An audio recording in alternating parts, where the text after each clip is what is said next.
Bonsoir, je suis ravi de vous retrouver pour une nouvelle émission, Le Micro du Soir. Aujourd'hui, nous recevons Adriana Record, directrice exécutive de la Chambre de commerce et d'industrie française en Roumanie. C'est la deuxième fois que nous l'accueillons au Micro du Soir. La première fois, c'était il y a plus de 2 ans, voire 3 ans. Il était donc temps de se réunir à nouveau. Nous allons évidemment parler de l'actualité de la Chambre, mais aussi, et je suis ravi que Adriana Record ait accepté qu'on parle d'autres sujets, comme le coaching et l'art contemporain. Adriana Record, bonsoir. Bonsoir. Merci d'être une nouvelle fois donc au micro du soir. Il était temps. Alors, l'actualité de la Chambre, moi de l'extérieur, je vois une très belle structure que vous dirigez et qui a l'air de s'être pleinement développée aujourd'hui, proposant divers services. L'équipe, vous me le disiez avant l'entretien, est bien en place. Bref, tout va bien. Tout va bien, surtout parce que la Chambre, elle se repose sur une très très belle communauté. Nous avons aujourd'hui 600 entreprises qui sont membres et qui sont représentatives pour l'écosystème franco-roumain, des grandes entreprises, des petites entreprises, des entrepreneurs français, roumains, de Bucarest, de toutes les régions de Roumanie.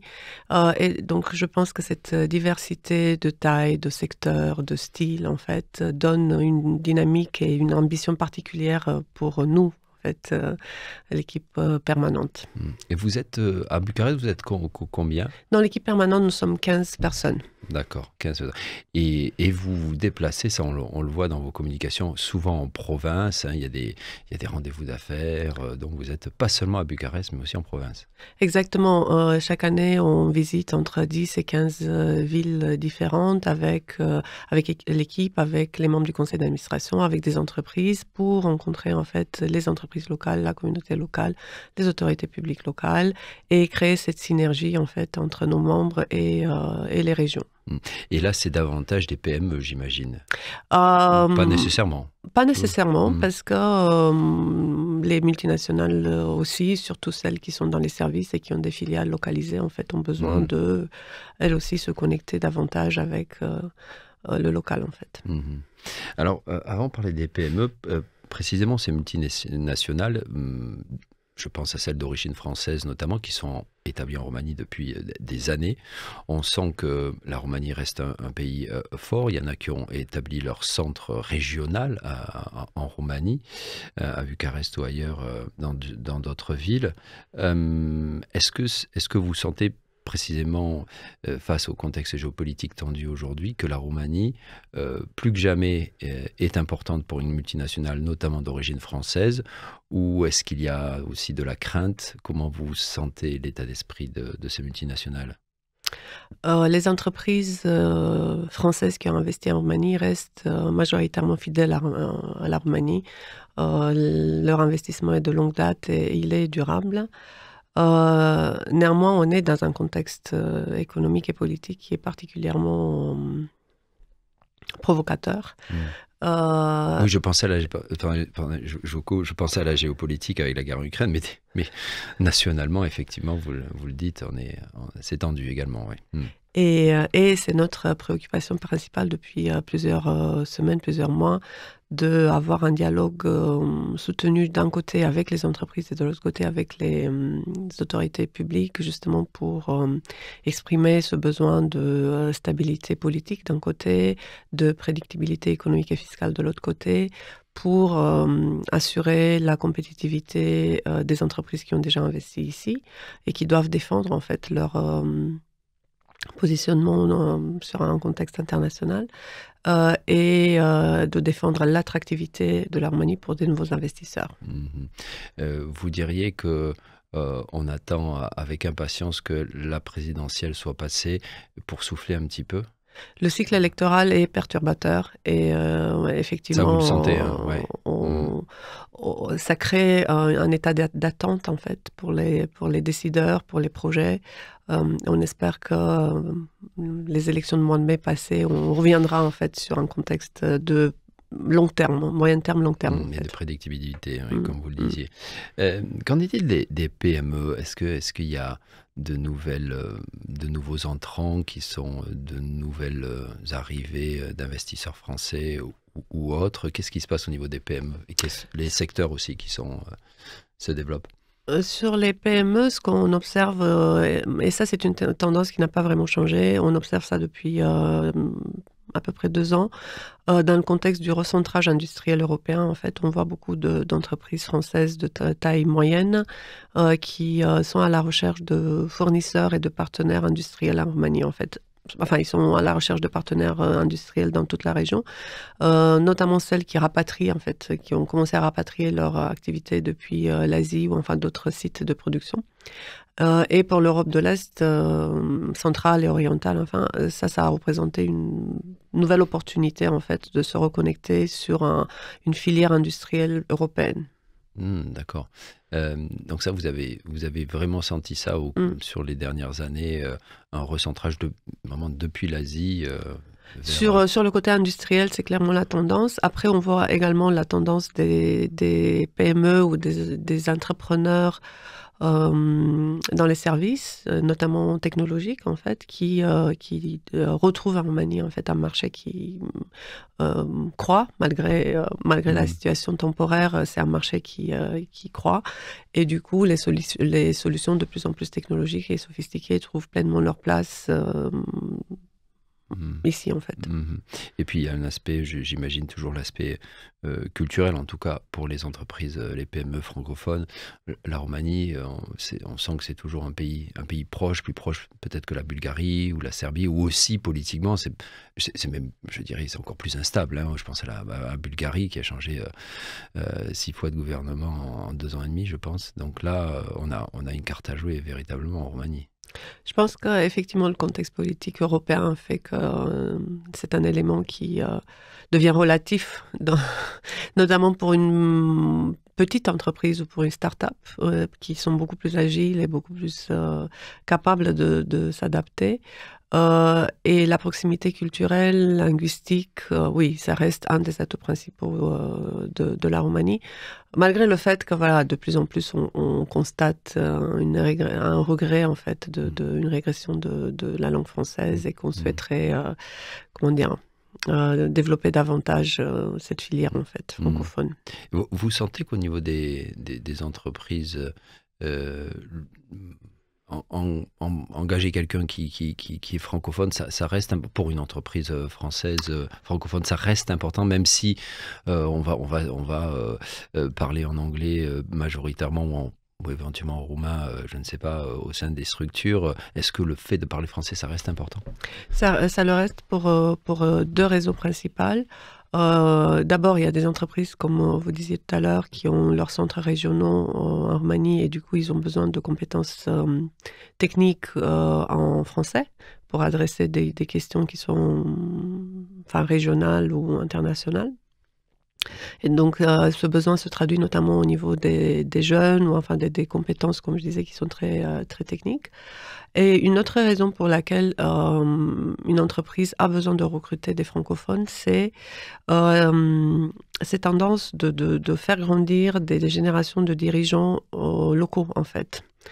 Et l'anglais, oui, est une langue qui est mondialement parlée, c'est la langue du business.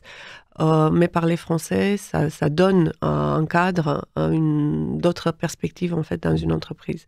Et les entreprises en sont de plus en plus conscientes que garder cette francophonie au cœur de la culture de l'entreprise permet de développer en fait des générations de dirigeants locaux qui sont et qui pourront être en lien direct, exactement, véritablement direct avec le siège exactement, à oui. Paris. Ouais. Pardon, excusez-moi. Sur les ressources humaines précisément, alors j'ai souvent entendu c'était sous tension, qu'il était difficile en Roumanie de garder ses employés. Est-ce que, en tout cas c'est le cas en Europe de l'Ouest, je sais en France, mais aussi dans d'autres pays, les jeunes, au-delà du salaire, ils ont vraiment besoin de sentir qu'ils travaillent pour une structure qui donne un sens à leur vie, qui s'engage, ce soit une structure qui non seulement produise des biens et des services, mais aille au-delà. C'est en tout cas un sentiment fort dans la jeunesse en Europe de l'Ouest. Je crois le sentir également en Roumanie. Est-ce que les dirigeants, vous connaissez, ils ont pris conscience de ça, qu'il faut offrir un travail, mais peut-être davantage aussi? Je crois qu'il y a deux éléments qui confirment d'une certaine façon cette tendance. Déjà, avant la pandémie, cette course d'un job à l'autre, d'un poste à l'autre, qui était notamment motivée par une aspiration financière plutôt pour les jeunes. Après la parenthèse de la pandémie avec le travail à distance, en fait, qui a brisé beaucoup de liens au sein de l'entreprise. Et donc aujourd'hui, effectivement, on voit ce retour des gens dans l'entreprise avec cette nécessité de retrouver quelque chose qui aille au-delà du travail. Comment les entreprises adressent ça? Bien sûr, il y a cette dimension de responsabilité sociale, d'engagement sociétal qui répond, qui adresse une partie du besoin, mais pas uniquement, parce que je pense que les jeunes, comme enfin tout le monde, ont besoin notamment de se connecter aux autres, donc à la société, mais aussi entre eux, au sein de l'équipe, au sein d'une communauté qui est à proximité de l'entreprise. Et moi, je ressens que les entreprises travaillent beaucoup dans ce sens-là, en fait, à recréer des communautés au sein de leur structure. Autour de leur structure, en fait. Au sein, mais autour, c'est-à-dire faire à partir de la structure, faire des cercles concentriques où la responsabilité sociale a un rôle majeur, bien sûr. Mais il n'y a pas que ça, en fait. Je sens qu'il y a aussi quelque chose d'autre qui tient au positionnement du travail dans la société en soi, en fait. Et ça passe par, je pense à... Qu'en est-il des team building, par exemple, ce genre de... Je pense que la notion de team building a changé radicalement dans les 5 dernières années en termes de façon de le vivre, et qu'on regarde davantage sur des team building qui apportent cette dimension de connexion, d'échange, et moins celle de loisir et de... Enfin, on fait la fête parce que ça crée une bonne ambiance, oui. Mais ça crée du lien, le fait qu'on passe du temps ensemble. Et on voit de plus en plus plutôt des petits moments de connexion entre les équipes dans les entreprises, des plus petites équipes. Vaut mieux passer un déjeuner ensemble ou une matinée ensemble dans une équipe de 15 personnes plutôt que partir en team building à 100, à 1000 km de là, en fait. Oui, d'accord. Et quand vous dites le lien...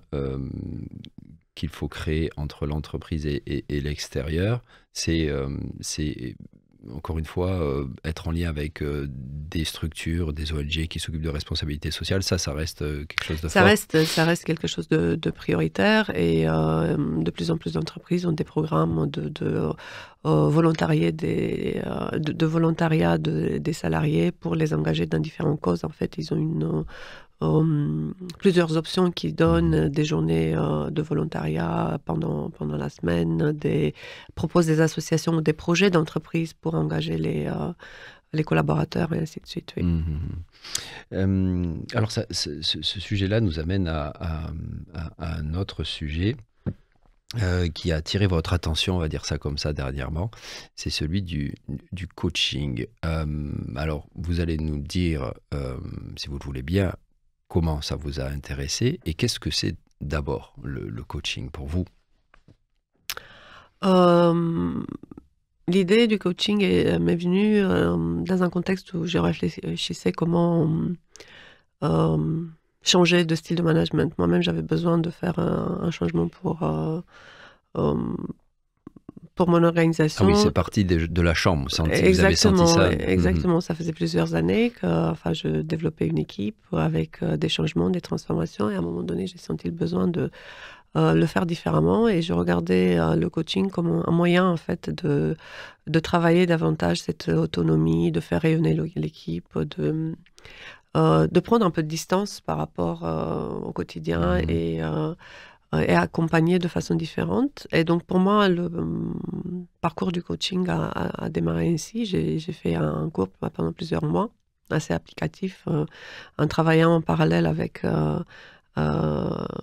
sur des situations pratiques.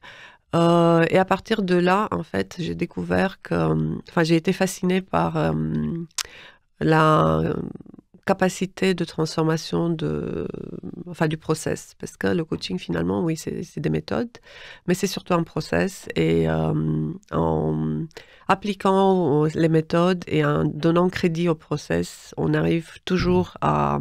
Quand vous parlez de process, c'est-à-dire, c'est quoi le process? Le process, c'est des étapes, en fait. Des étapes qui amènent au changement. Qui amènent au changement, oui, qui sont définies ou pas, mais c'est toujours des étapes qui sont identifiables. Beaucoup de transformations se passent entre ces étapes, c'est-à-dire en dehors des séances. Les transformations ont lieu pendant que le cerveau se repose ou se connecte à autre chose. Et ça demande du temps. C'est rarement transformationnel sur le moment. Et surtout, c'est basé sur la volonté, en fait, ou le désir plus ou moins exprimé de la personne à aller au-delà, en fait.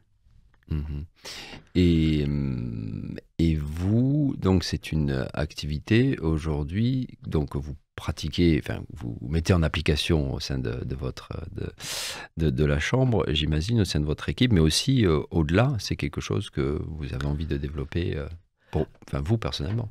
Personnellement, Quelle est la branche qui vous intéresse particulièrement parce que j'imagine qu'il y a pas mal de concurrence, parce que c'est beaucoup de professionnels qui cherchent ce genre de reconversion.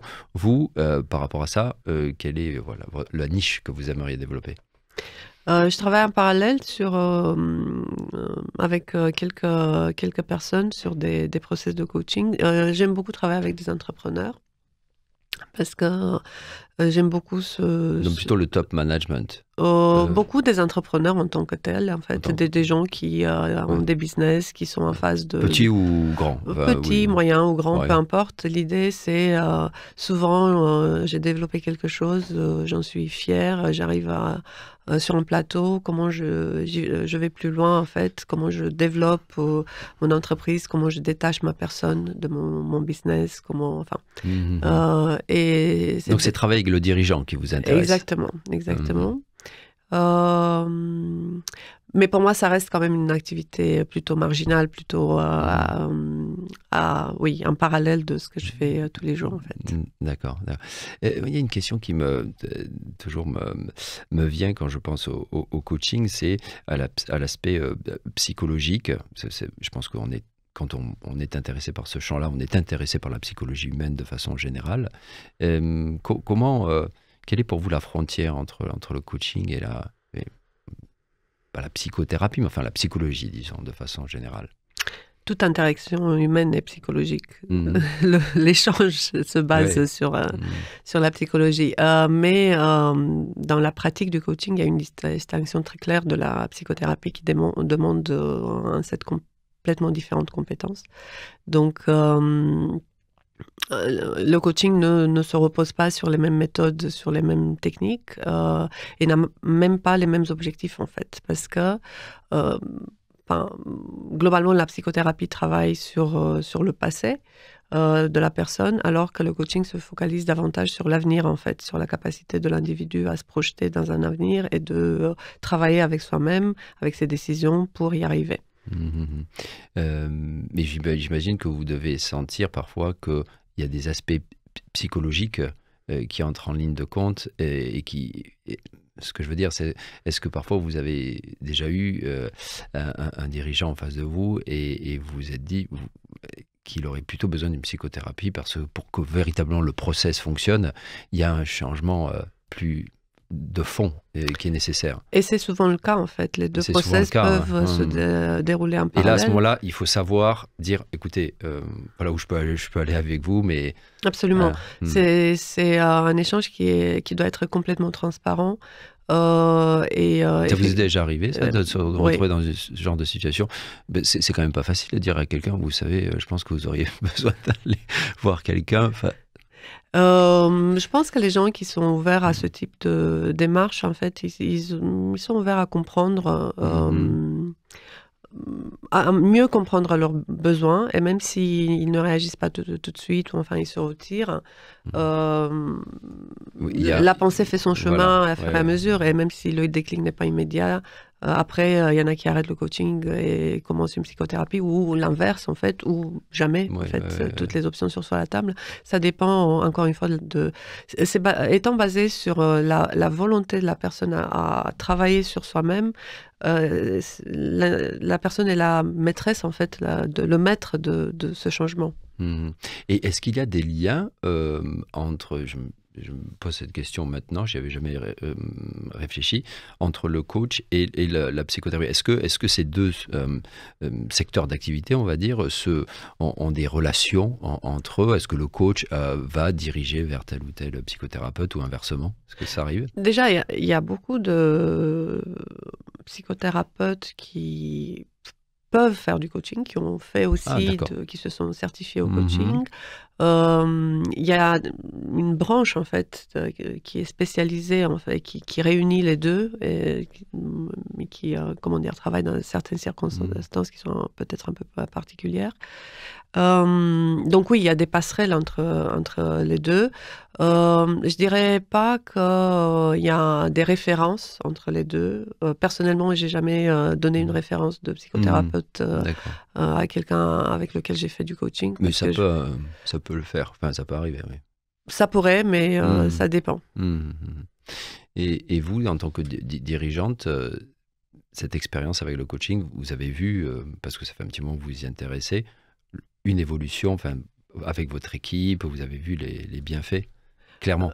Clairement, et ça, c'est un des points de satisfaction majeurs que j'ai eu avec mon équipe l'année dernière, parce que je pense que cette démarche vers l'autonomie, et vers enfin, les différentes étapes qu'on a passées ensemble ont vraiment porté leurs fruits.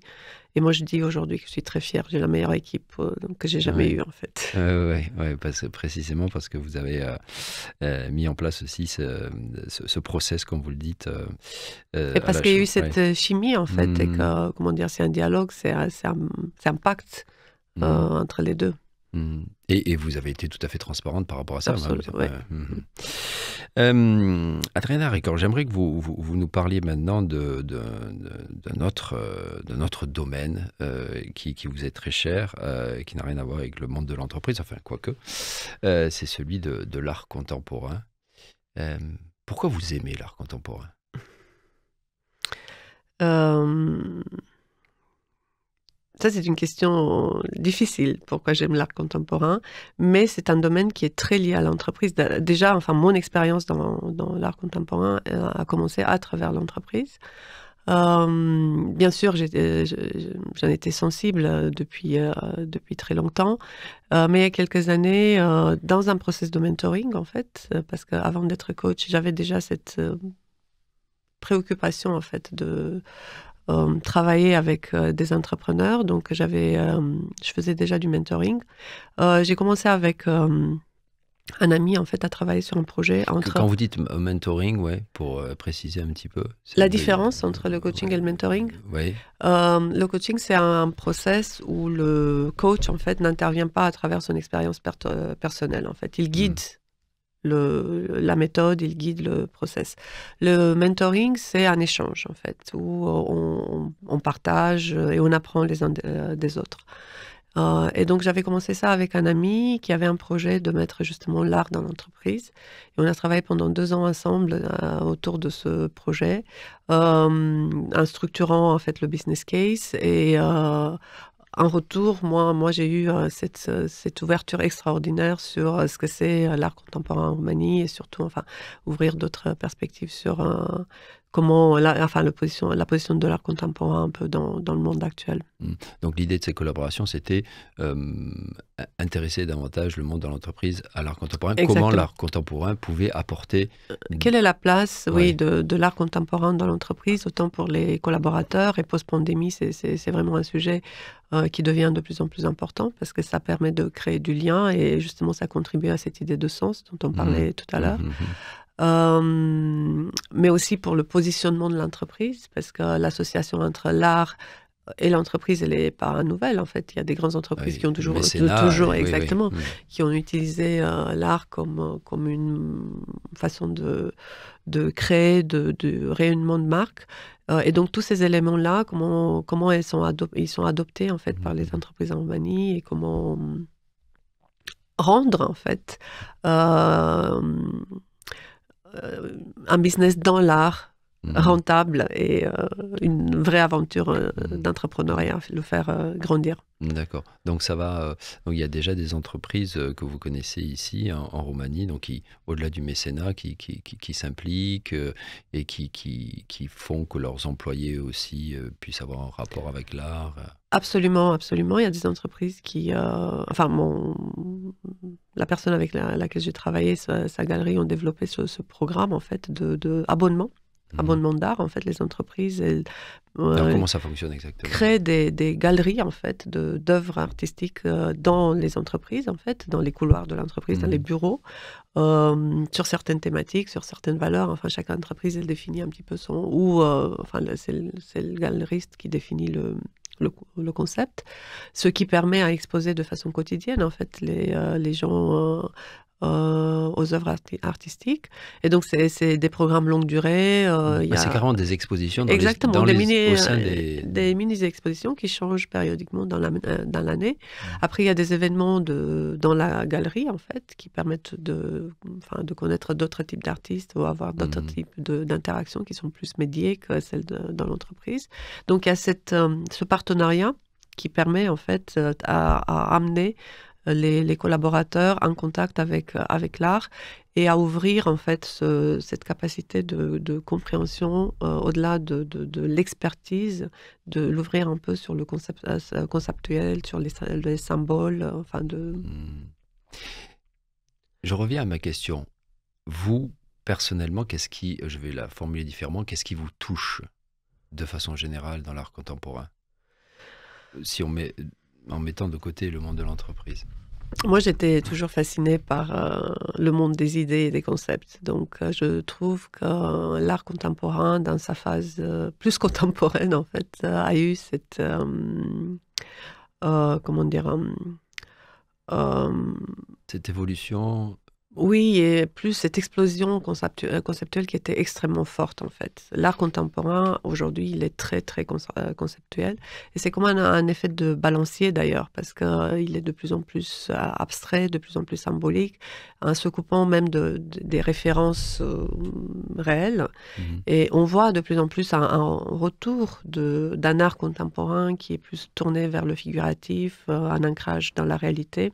Et c'est très intéressant de voir qu'on est en fait à un croisement de courants. d'un côté très conceptuel et d'un autre côté plus figuratif. Exactement, exactement. Et que cette tendance, elle est renversée même au niveau des médias artistiques. C'est-à-dire que si il y a quelques années, on regardait davantage les installations artistiques comme étant les plus innovantes, en fait, parce que ça permettait de traduire l'esprit humain en 3D. Aujourd'hui, on voit la photographie, par exemple, qui est de plus en plus poétique et qui combine, en fait, la technique et la poésie de façon très conceptuelle. D'accord. Et vous investissez personnellement dans l'art? Un petit peu. Un petit peu, oui. D'accord, d'accord. Ouais. Et est-ce que, qu'est-ce qui, pour vous, en Roumanie, et je suppose que vous connaissez des artistes, qu'est-ce qui est intéressant dans l'art contemporain roumain pour vous? Ce que j'apprécie... Et qui se différencie des autres pays de la région? Je pense qu'il y a une tendance assez régionale dans l'art contemporain. On peut le voir sur plusieurs pays avec des influences. Vous diriez qu'il y a une tendance art contemporain pays d'Europe centrale et de l'Est Oui, qui est très dégage. connecté d'une certaine façon avec des centres artistiques qui sont en Europe centrale ou occidentale. Berlin sans doute, mais avec des artistes qui font des va-et-vient culturels en fait entre les différents centres. Moi, ce que j'observe, enfin, ou ce que je préfère, ou je suis davantage exposée à Roumanie, donc comme je disais, c'est la photo. Il y a des artistes que j'apprécie particulièrement dans ce travail en fait technique, lyrique et qui me plaisent beaucoup. Euh, une autre tendance assez présente dans l'art contemporain roumain, c'est le mélange des médias, en fait, collage avec différents types de matériaux qui se superposent et qui créent du volume. On a des artistes contemporains qui travaillent beaucoup le dessin. Euh, mais je dirais que c'est très éclectique, en fait. Finalement, c'est très éclectique. Et dernière question, Adrien Record, je sais que vous allez souvent à Paris pour des raisons professionnelles et autres. Qu'est-ce que vous aimez dans votre parcours culturel à Paris? Dernièrement, ce que je préfère davantage, c'est marcher dans la rue. C'est redécouvrir Paris, Paris de tous les jours. Clairement, enfin, les espaces d'exposition, les musées restent une attraction. Enfin, Paris n'arrête jamais à proposer des nouvelles choses. Et surtout, du point de vue culturel, Paris est redevenu une scène internationale très très forte pour l'art contemporain, avec un recentrage en fait d'événements qui vont se passer dans plusieurs villes. Et ça, vous l'expliquez comment? Déjà, le fait que Londres, en fait, le marché britannique est sorti de l'espace européen a permis, en fait, à Paris de récupérer, comment dire, une communauté de collectionneurs et d'artistes. Et ça a donné un peu plus d'envergure à des événements parisiens. Et elle est davantage en compétition avec Berlin, alors j'imagine. Avec Berlin, avec Milan. Avec Milan également, oui. Ouais. Adrien Record, merci beaucoup de nous avoir parlé de tous ces sujets différents. C'est ce dont j'avais envie ce matin avec vous. Merci pour voilà, votre analyse de la situation pour la Chambre et pour les entreprises établies ici, mais également pour ce que vous avez dit sur le coaching et l'art contemporain. Merci infiniment. Chères auditrices, chers auditeurs, c'est tout pour ce soir. Je vous souhaite un excellent week-end. Week-end Placoute. Au revoir.